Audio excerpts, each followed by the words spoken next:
Explanation সিনেমার সারমর্ম বোঝার এক শর্টকাট রীতি।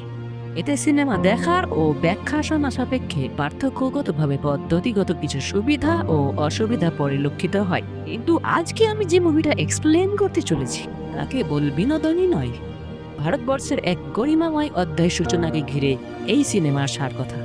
আর তা হলো দাঙ্গল 2016।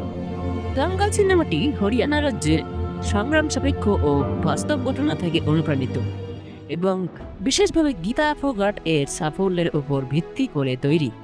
তবে সিনেমার বৈশিষ্ট্য গুণকে সুনিপুণভাবে পরিণতি দানের জন্য কিছু জায়গা সামান্য পরিমার্জিত হয়েছে। এই এক্সপ্লেন ভিডিওটি ইউটিউবের আর এক্সপ্লেন ভিডিওগুলির থেকে একটু অন্যরকম হতে চলেছে। অনেক নতুন কিছু জানতে পারবেন, তাই এড়িয়ে না গিয়ে ভিডিওটি শেষ পর্যন্ত দেখবার অনুরোধ রইল। এখানে আপনি দাঙ্গাল মুভির সব থেকে ফাইনেস্ট হাইলাইটেড অংশটিকে সচক্ষে দেখতে পাবেন এবং সেই সাথে ভিডিওর শেষে আমি বলে দেব সিনেমাটির আসল অনুভূতির জন্য বিনা বাধাই কোথায় থেকে দেখতে পারবেন এবং ডাউনলোড করতে পারবেন, তাও আবার সম্পূর্ণ ফ্রিতে। কিন্তু তার আগে 2 ঘন্টা 40 মিনিটের এই সিনেমাটি ছোট্ট করে এক্সপ্লেন করি, কোনো রকম ক্রিটিক্যাল জায়গা বাদ না দিয়ে, তারপর হবে ক্ষণ। তো কথা না বাড়িয়ে চলুন শুরু করা যাক। সিনেমাটিতে দেখানো হয়েছে কিভাবে বাবা মহাবীর সিং ফোগাট সব সামাজিক বাধা পেরিয়ে নিজের মেয়েদের বিশ্বমানের কুস্তিগির হিসেবে গড়ে তুলেছিলেন। এটা বাস্তব জীবনের একটি অত্যন্ত অনুপ্রেরণামূলক অংশ। তো বিষয় লম্বা করবো না, আমি আপনাদের সিনেমার মূল ঘটনা প্রবাহের ঘনঘটা, সব রকম প্রভাব পরিস্থিতি কিভাবে কেন্দ্রীয় চরিত্র গীতা কর্তৃক সিনেমার গতি প্রকৃতিকে নিয়ন্ত্রণ করে সিনেমার শেষটাকে সুন্দর পরিণতির দিকে এগিয়ে নিয়ে গেছে এবং দেশের হাজারো নারীকে আন্তর্জাতিক পর্যায়ে জয়ী হবার মানসিকতায় দেশের নাম অর্জনের ব্যাপারে প্রেরণা জুগিয়েছে, সেই সারমর্মই এই ভিডিওটিতে বোধগম্য, সংক্ষিপ্ত ও মার্জিত ছন্দে তুলে ধরার চেষ্টা করব, যাতে আপনারা সহজেই বিষয়টি বুঝতে পারেন। সিনেমার শুরু হয় এক স্বপ্নাতুর কুস্তিগিরকে দিয়ে, নাম মহাবীর সিং ফোগাট, যে তার মেয়ে সন্তানদের মধ্যে প্রতিভাদার চেতনায় নিজের স্বপ্নের বাস্তবায়ন দেখতে চায়। চারের মধ্যে প্রথমার্ধের বড় 2 মেয়ে, যথাক্রমে গীতা ফোগাট ও ববিতা ফোগাট। সিনেমা প্রবাহ পথে আমরা তুতো ভাই ওমকার ও প্রমোদ কদম এর মতো কিছু মুখ্য চরিত্রদের দেখে যেতে থাকবো, যারা পুরো জার্নির বহুলাংশেই তাদের সাথে ছিল। সিনেমার শুরুতে মহাবীর সিং ফোগাট এর পদচারণ, যার যৌবনের বলিয়ান কিছু স্মৃতিচারণের মধ্যে দিয়ে এটা বুঝিয়ে দেওয়া হয় যে অনেককাল আগেই তিনি পেহেলওয়ান ছেড়ে দিলেও পেহেলবান বা কুস্তি তিনাকে ছাড়েনি। নিজের কুস্তিগির হতে না পারার আক্ষেপ থেকে জন্ম নেয় এক নতুন স্বপ্ন। নিজের অপূর্ণ স্বপ্ন পূরণে তিনি চেয়েছিলেন এক পুত্র সন্তান, যে দেশের জন্য সোনা জিতবে। কিন্তু প্রকৃতির খেলায় একের পর এক 4 কন্যা সন্তানের জন্ম। হতাশা কাটিয়ে কন্যা কিশোরীদয় ছেলে প্রভার ছিল প্রবণতা দেখি মহাবীর উপলব্ধি করেন গোল্ড তো গোল্ডই হয়, ছেলে আনুক আর মেয়ে। শুরু হয় কঠোর প্রশিক্ষণ। কিশোরী গীতা ও ববিতার শৈশব থমকে যায় ভোর 5টার অ্যালার্মে। মেয়েদের তার পালনীয় ও বর্জনীয় জানান দিয়ে ছোট ছোট্ট মাধ্যমে কুস্তিগির তৈরির প্রস্তুতি শুরু হয়।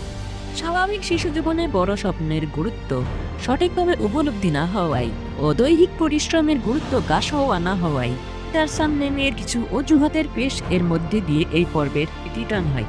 অজুহাতগুলি যেমন প্রতিদিন ভোর 5টায় প্র্যাকটিস করতে যাতে উঠতে না হয়, তার জন্য বাবার অ্যালার্মের সময় বদলানো, স্কুলে ক্লাস চলাকালীন পড়াশোনার অসুবিধা, দৈর নিষিদ্ধ চুলো খেলতে অসুবিধা ইত্যাদি ক্ষেত্রে তাদের দেওয়া অজুহাতে অপ্রত্যাশিতভাবে পিতার পাল্টা প্রতিক্রিয়ায় তাদের খেলার স্থগিততা আশানুরূপ হয় না।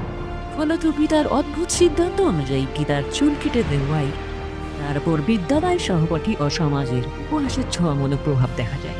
একদিন অনুষ্ঠানের এক বিয়ে বাড়ির আকস্মিক ঘটনায় সমবয়সী বান্ধবীর আবেগদীপ্ত সহানুভূতিতে গীতা কুস্তি খেলা স্বপ্নের আসল গুরুত্ব বুঝতে পারে এবং মানসিকতা ইতিবাচক দিকে বদলায়। বাবার অ্যালার্ম ঠিক করে দেয়, নিজেরাই উঠে ভোর 5টায় প্র্যাকটিস করে।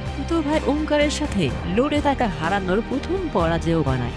পরের দিন বাবা মহাবীর সিং ফোগাট শহুরে পর্যায়ের এক ধরনের প্রাতিষ্ঠানিক টুর্নামেন্ট দাঙ্গাল লড়ার জন্য নিয়ে যায় তার মেয়েদের। তো মেয়ে খেলোয়াড় বলে সেখানকার মালিক উপহাসের সুরে প্রস্তাব নাকচ প্রথমে করলেও পরক্ষণেই যে মেয়ে লড়লে চমকপ্রদ অনেক জনপ্রিয়তা আসবে, এই সুযোগ হাতছাড়া করা উচিত হবে না, এই ভেবে গীতাকে আবার ফিরিয়ে আনে এবং মেয়ে খেলোয়াড় খেলতে দিতে সমর্থ জানায়। প্রথমবার গীতা ভালো লড়লেও কোনো রকমে হেরে যায়, কিন্তু পরের বারের জন্য তার মন উতলা হয়ে ওঠে।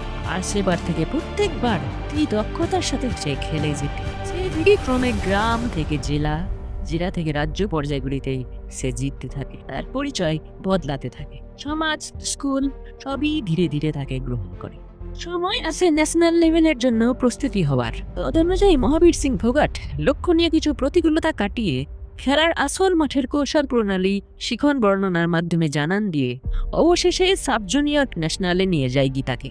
সেখানে প্রথমবারের মতো খেলা পরিচালক প্রধান গীতার পরিপক্ক গঠনের প্রসঙ্গ তুললেও নিয়ম অনুযায়ী সুযোগ দিতেই হয় এবং সুযোগ দেওয়া হয়। সিনেমায় দেখানো অনুযায়ী গীতা শুরু থেকেই ভালো পারফরমেন্স করে সবার মনে জায়গা করে নিতে শুরু করে। এইভাবে গীতা লাখো মানুষের ভালোবাসা ও সহযোগিতায় অনন্য হয়ে উঠতে থাকে। ধীরে ধীরে বা সিনেমা দেখানোর ধারাবাহিকতা অনুযায়ী গীতা এক পর্যায়ে বড় হয়ে যুবতী খেলোয়াড় হয়ে ওঠে এবং ইন্টারন্যাশনাল প্রস্তুতির সামনাকে আরও নিকটস্থ করার জন্য এক প্রকার দেখানো গতিতে যুবতী কুস্তি গীতার ন্যাশনাল জয় দেখিয়ে দেওয়া হয়। সমাজ দেশের বড় পরিসরের জনপ্রিয়দের থেকে বাহবা নামার্জন পাওয়া চলে এবং আনন্দটা বাড়ির দোরগোড়ায় পৌঁছে আবার তুতো ভাইয়ের জবান হয়ে সরাসরি এক সম্বিত ফেরার জায়গায় উদ্দীপক স্বরূপ পৌঁছায়। আছে গীতার ওই ভাই ওঙ্কার সহজ সরল মনে গীতার স্বপ্ন পূরণ সার্থকের কৃষ্ণপূর্ণ আনন্দে প্রকাশ করলে তার প্রতিক্রিয়ায় বাবা মহাবীর সিং ফোগাট স্পষ্ট করে দেন, গীতার স্বপ্ন তো সেদিন পূরণ হবে যেদিন গীতা নিজের জন্য নয়, সার্থকভাবে দেশের জন্য শোনা যাবে। সময়ের সাথে সাথে গল্প এগিয়ে যায়। ইন্টারন্যাশনাল এর জন্য তৈরি করতে গীতাকে এবার advance coach centre national sports academy NSA তে নিয়ে যাওয়া হয়, যেখানে কুস্তির জন্য নতুন কিছু শেখা ও সুবিধা মিলবে। কিন্তু সেখানে একধারা প্রবাহের শেখার বদলে কোচের দেওয়া নতুন নিয়মের কবলে পড়ে মন গলে গিয়ে গীতা আস্তে আস্তে বাবার শেখানো পদ্ধতিকে কমজোর ভেবে মনস্থির করে ফেলে। আর সেই কোচ প্রতিষ্ঠানের কিচেন স্টাইল, সিনেমা রুম, কুস্তি নিঃসহ খেলোয়াড়দের বিলাসবহুল সাহচর্য ও অন্যান্য প্রসাধনীমূলক আধুনিকতা তার মন জয় করে নেয়, যা তাকে নিজের অজান্তেই শেখার প্রতি এক অন্যরকম কমজোর দৃষ্টিভঙ্গিতে চালিত করে, যা সে সহজ মনে বুঝতে পারে না। ছুটিতে বাড়ি ফিরে এসে কোচ প্রতিষ্ঠানে কাটানো প্রেরণাপূর্ণ সেই মুহূর্তগুলো বাবাকে বলে এবং তার বোনকে সাথে নিয়ে যেতে চায়।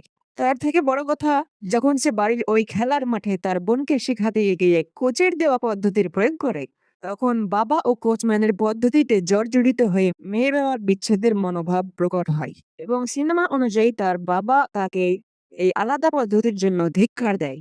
সেদিন তার সাথে এবং তার বাবার সাথে দাঙ্গাল শুরু হয় এবং মেয়ে ও বাপের প্রবল ধস্তাধস্তিতে তাদের সাথে একরকম লাঞ্ছিত ও অপমানজনক পরিস্থিতি তৈরি হয়।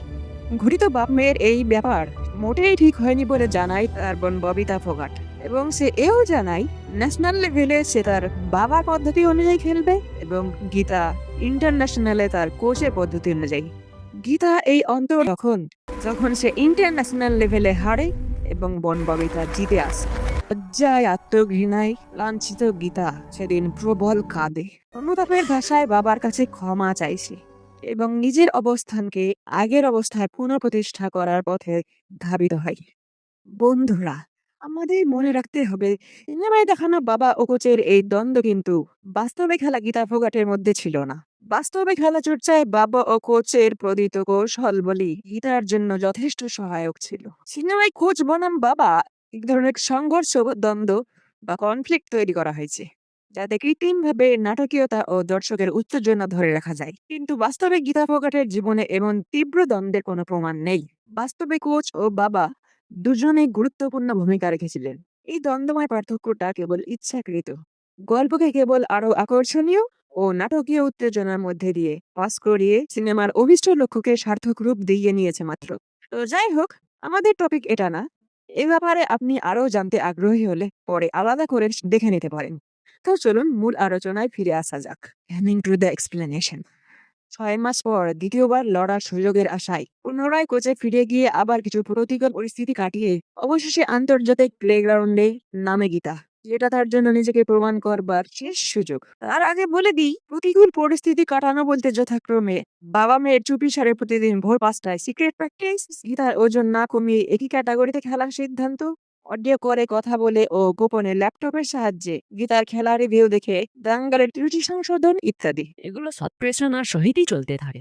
এইসব কারচুপি একদিন ফাঁস হওয়ায় বাবা মহাবীর সিং ফোগাট প্রতিষ্ঠানের প্রধানের কাছে বাবা মেয়ের দেশজয়ীমান দক্ষতার বড়াই জানিয়ে শেষ সুযোগ মিনতি করে এবং পেয়েও যায়, কিন্তু পরবর্তীতে প্রভাব রূপে মাথাচাড়া দিয়ে উঠবার জন্য বাবা ও কোচের পদ্ধতিগত দ্বন্দ্বটা তখনও সমান হারে রয়েই যায়।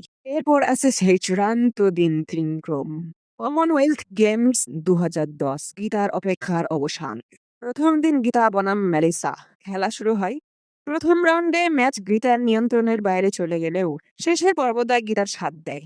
তবে এখানেও বাবা কোচের দ্বন্দ্ব জোরালো হয়। প্রতি 2 মিনিটের 3 রাউন্ডের মধ্যে প্রথম রাউন্ডে গীতা কোনো পয়েন্ট না করতে পারায় হেরে যায়, তো পক্ষান্তরেই দ্বিতীয় রাউন্ডে পয়েন্ট গেইন করে রাউন্ড নিজের করে নেয় এবং দক্ষতার সাথে তৃতীয় রাউন্ড অ্যাটাক করে খেলে জিতে নেয়। তথাপি সেমিফাইনালে উত্তীর্ণ হয়ে যায়। বন্ধুরা, আমার এই একগুঁয়ে বর্ণনা শুনে আপনাদের এটাকে কেবল গল্প মনে হতে পারে। আমার এই বরাত ধরনের জন্য আমি দুঃখিত, কিন্তু আপনি যদি আসল সিনেমাটি দেখেন এবং আসল অনুভূতি পান, সেই সাথে বাস্তবের সঙ্গে রিলেট করতে পারেন, তবেই ব্যাপারটি পরিষ্কার হবে। তার জন্য চিন্তা করবেন না, উপযোগী করণীয় ভিডিও শেষে আমি বলে দেব। এখন চলুন দেখতে থাকি। দ্বিতীয় দিনের সামনে আছে নাইজেরিয়ার তেজি আক্রমণাত্মক খেলোয়াড় নাওমি এডওয়ার্ড এর মোকাবিলার, যা কি তার পক্ষে অতটা সহজ নয়। এখানেও বাপ কোচের দ্বন্দ্ব জোরালো হতে দেখা যায়। কোচ প্রমোদ কদম বলে অ্যাটাক ও বাবা মহাবীর বলে ডিফেন্স করতে, সেই সাথে কিছু বুদ্ধিভিত্তিক টিপস। গীতা তো বাবাকে ভরসা করবে। সেমিফাইনাল শুরু হয়। প্রথম রাউন্ড গীতা ভালো খেলেও প্রতিদ্বন্দ্বী নাওমিকে টক্কাতে না পেরে হারে ঠিকই, কিন্তু পরের রাউন্ড গীতাকে বাবার দেয়া প্রতিপক্ষকে ফাঁসানো ও সুযোগ বুঝে অ্যাটাক টেকনিক কাজে আসে। গীতার একধারা প্রবাহের অপ্রতিরোধ্য ডিফেন্স ও সুযোগের হাত সাফাইয়ের চমৎকারিত্বের কাছে একগিয়ে নাওমির সাইড থ্রো টেকনিক পেরে ওঠে না একেবারেই। সেই হারের অবশ্যম্ভাবীর প্রমাণ স্বয়ং পরিণতি জানান দেবে, চলুন দেখা যাক। হ্যাঁ তাই, গীতা প্রতিপক্ষের 0 পয়েন্ট প্রাপ্তার সুযোগের সদ্ব্যবহার করে রাউন্ড জিতে নেয়, কিন্তু শেষ রাউন্ডটি দেখার মতো হয়। এই রাউন্ডে দুই প্রতিদ্বন্দ্বী এতই জোরালো ও সমাহারে আক্রমণ প্রতিরক্ষা চালিয়ে যায় যে উভয় রাউন্ডই পয়েন্ট শূন্য পর্যায়ে নিয়ে চলে আসে, ফলে টস করতে বাধ্য হতে হয়। এরপরটাও দেখার মতো। টস জিতনে বলি নাওমির জেতার চান্স সমীক্ষা অনুযায়ী 99% হলেও ব্যতিক্রমভাবে দক্ষতার সাথে নাওমিকে কুপোকাত করে এই রাউন্ড গীতা জিতে নেয় এবং সর্বোপরি ফাইনালে উঠে যায়। স্টেডিয়াম আরেকবার জবনিকায় ভরে যায়। সেবার পরের দিন সকাল দেখার আগে বাবার শেষ বাক্যালাপ গীতা আশীর্বাদ স্বরূপ পায়। গীতাকে মিডিয়ার সম্মুখীন হতে হয়। তারপর কোচের আক্ষেপসূচক উপস্থিতি ও গীতাকে নিয়ে চূড়ান্ত প্রতিদ্বন্দ্বী অ্যাঞ্জেলিনার উপহাসের রেস ইত্যাদি। গীতার বাবার স্বপ্নবাক্য জানান দেয় আগামীকালের মোকাবিলা তার জীবনের সবচেয়ে বড় মোকাবিলা হতে চলেছে, যেখানে সে জিতলে সে একা নয়, তার সাথে তার মতো লাখো নারীরা জিতবে। পরের দিন তথা শেষ চূড়ান্ত দিন। গত 2 দিনের আনন্দপূর্ণ পেছনা নিয়েই সবাই খেলা দেখতে আসে। গীতার জন্য এবারের লক্ষ্য অ্যাঞ্জেলিনা। তবে তৃতীয় তথা সর্বশেষ দিনে খেলার পরিস্থিতি একটু অন্যরকম ভাবে সম্পন্নের পথে হাঁটে। হাজার হাজার দর্শকের মাঝে গীতার বাবা হঠাৎই অস্বাভাবিকভাবে অনুপস্থিত, যিনি গীতা ও প্রতিপক্ষের খেলার প্যাটার্ন, বডি ল্যাঙ্গুয়েজ, ক্লান্ততা ও কিছু সমস্যা সংকুল পরিস্থিতির গতি প্রকৃতি কাস্টমাইজ করবার দক্ষ সম্বল, সেই সাথে গীতার মনোবল। তার প্রমাণ তিনি আগের 2 দিনের খেলা পর্বগুলোতেই দিয়েছেন এবং এতদিন ধরে দিয়ে এসেছেন। আর আজ তিনাকে দেখা যাচ্ছে না। সিনেমা অনুযায়ী তিনাকে কোচের ছলকৌশলে ছড়িয়ে দেওয়া হয়েছে এক গুপ্ত গৃহে, যাতে খেলা চলাকালীন কোচ গীতার বাবার বলা পদ্ধতিতে খেলে জিতলে কোচের জন্য তা এক প্রকার লজ্জাজনক পরিস্থিতি তৈরি হতে পারে। এই আশঙ্কা যেন কোচের না থাকে। সব জেনে বুঝেও সেমিফাইনালে জেতার পর মিডিয়ার সামনে কোচের নিজের পদ্ধতির আত্মবড়াইয়ের ভাষণও তাই প্রমাণ করে। অবশ্য গীতা সে সময় মিডিয়ার সামনে বাবার মহত্বের কথা জানিয়ে দিতে দ্বিধা করেনি। আর যাই হোক, তবে একদিক থেকে ভালোই হয়েছে। গীতা পিতা শূন্য প্রতিকূলতাতেও বাবার মূল্যবান শিক্ষণ বাক্য স্মরণ করে হার না মানার এক নতুন সাহস অর্জন করতে পারবে, যা তাকে একা সংগ্রাম করতে ও হাজারো নারীকে দেশের নাম উজ্জ্বল করার ব্যাপারে প্রেরণা যোগাতে শিখিয়ে দিতে পারবে। গল্পের শেষে আমরা সেটাই দেখব। চলুন তার আগে ইন্টারেস্টিং খেলাটা দেখে শেষ করি। তো দুর্ভাগ্যজনকভাবে বাবার অনুপস্থিতিতেই শুরু হয়ে যায় ফাইনাল ম্যাচ। প্রথম পর্ব গীতা সহজভাবেই ক্ষুদ্র ক্ষুদ্র পয়েন্ট স্কোর করে জিতে নেয়, কিন্তু স্বাভাবিকভাবে বাবার অনুপস্থিতিকে মানিয়ে নিতে না পারা, বাবার দর্শক আসনে ভাইয়ের দিকে বারবার জিজ্ঞাসা দৃষ্টিতে ইশারা করা তার মনের অস্থিরতাকে জানান দেয়। আর এই ধারা ম্যাচ শেষ হওয়া পর্যন্ত চলবে। তো যাই হোক, বলতে বলতে দ্বিতীয় রাউন্ডে খেলা শুরু। শুরুতেই গীতা 4 পয়েন্ট করে এগিয়ে যায় ঠিকই, কিন্তু অ্যাঞ্জেলিনার প্রতিরোধ ও পাল্টা জিত পরিস্থিতিকে গীতার হাতের বাইরে নিয়ে যেতে থাকে। তারপর আসে তৃতীয় পর্ব, অর্থাৎ সর্বশেষ পর্ব। শুরুতেই অ্যাঞ্জেলিনা শক্তিশালী খেলে 4 পয়েন্ট এগিয়ে যায়। হাড্ডাহাড্ডি খেলেও পয়েন্ট আগে পিছে হয়ে গীতা অপেক্ষা আরো অধিক পয়েন্ট চলে যায় অ্যাঞ্জেলিনার দখলে। তারপর সব চুপচাপ। ক্ষণিকের বিরাম। গীতা অসহায়। শুধু 22 সেকেন্ড অবশিষ্ট আছে তার জন্য। গীতা তখনও 4 পয়েন্ট পিছিয়ে। এই সংকটময় পরিস্থিতিতে তীব্র শূন্যতা বোধ হচ্ছে তার, কিন্তু পরক্ষণেই তার বাবা মহাবীরের কঠোর শেখানো সবচেয়ে মূল্যবান বাস্তব কথাটা মনে পড়ে যায় তার। তারপর সে যা দেখায় তা কারোর ভাবনাতেই ছিল না। ভাবনা অনুযায়ী সিনেমার ক্লাইম্যাক্সে গীতা শেষ কয়েক সেকেন্ডে একটি 5 পয়েন্ট থ্রো বা ব্যাক থ্রো দিয়ে অ্যাঞ্জেলিনাকে কুপঘাত করে ম্যাচ জিতে নেয়। তার আগে চলুন অনুভূতিবান সেই দৃশ্যটা একবার সচক্ষে দেখে আসি। স্টেডিয়াম পরিপূর্ণ হয়ে ওঠে। আনন্দে তার ছোট বোন ছুটে এসে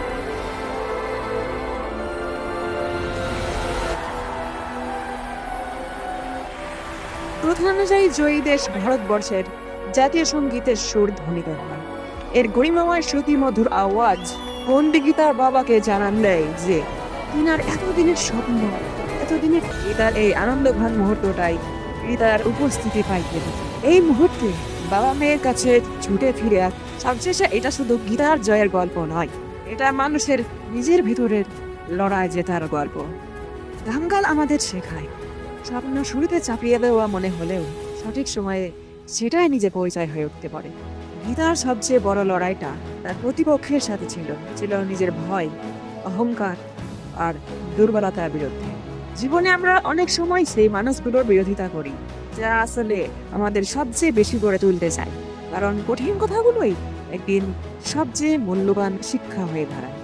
আর এই কারণেই গীতার জয় শুধু গীতার ছিল না, সেই মুহূর্তে জিতে গিয়েছিল হাজারো নারীর সাহস, আত্মবিশ্বাস আর অসম্ভবকে সম্ভব ভাবার মানসিকতা। শেষ কথা, জীবনে সবাই কোনো না কোনো দাঙ্গারের মধ্যে আছে, কিন্তু শেষ পর্যন্ত জয়ী হয় সেই যে শেষ মুহূর্ত পর্যন্ত হার না মানতে শেখে। শেষে দর্শকের উদ্দেশ্যে সেই প্রশ্নটিই রাখার যা তাদের নিজের জীবনের সাথে গল্পটিকে মেলাতে বাধ্য করবে। তো চলুন আপনাদের শেষ অপেক্ষাটা মিটিয়ে দিই। দাঙ্গাল মুভিটি পাওয়ার জন্য আপনাকে এইখানে যেতে হবে, এইখানটায় চলে যেতে হবে এবং এই লিখে সার্চ করতে হবে। মূল জায়গায় ঢোকার পর কিছুটা স্ক্রল করে নিচে যে কোয়ালিটিগুলো থাকবে সেই কোয়ালিটি ভিত্তিক ডাউনলোড অপশনে ক্লিক করতে হবে। এই সময় ফাইলটি রেডি করার জন্য বিভিন্ন ওপেন হওয়ার দরকার পড়ে।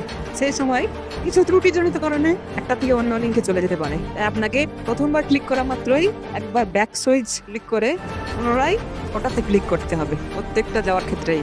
এভাবে আপনি মূল ফাইলে আসবেন এবং আপনার সুবিধা অনুযায়ী নিতে পারবেন। নিরাপদভাবে দেখতে চাইলে অ্যামাজন প্রাইম, হটস্টার ইত্যাদির মতো নির্ভরযোগ্য সিকিউর প্ল্যাটফর্ম থেকে দেখতে পারেন, আর একদম বিনা বাধায় দেখতে চাইলে এটা থেকে দেখতে পারেন। দাঙ্গাল ছাড়াও অন্যান্যগুলিও আপনি এখানে দেখতে পেতে পারেন। ভিডিওটি সম্পূর্ণ দেখার জন্য অসংখ্য ধন্যবাদ।